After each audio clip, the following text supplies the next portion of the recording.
This is my egg drawer. Basically, it's a knives and forks box, and what I do is, this is obviously just the beginning of the season.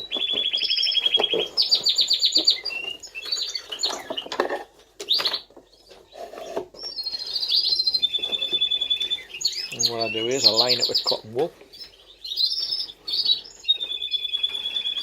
and then the eggs are placed in here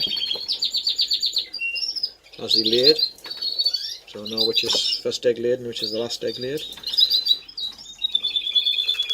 I have loads of little cards like this, just with pair 10. All my Norwich are labelled, pair 1 through to pair however many pairs I'm breeding from. This year I'm only breeding from 10 pairs, so it's not as many as I normally do.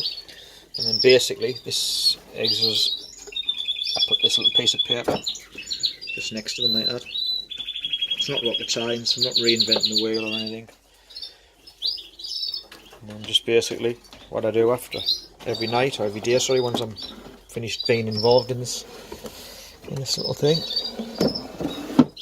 just closed up, and slid under there, so there's no way the eggs can be damaged or broken in any way, or indirect sunlight getting on top of it and anything like that. And that's pretty much that. Hope this has been a little bit of use to you. If so, please like and share, comment, subscribe. Anything you would like to talk about regarding canaries, I'm here. Just give us a quick little comment and we can try and get something discussed. Hope this is how I like it. Take care. Bye for now.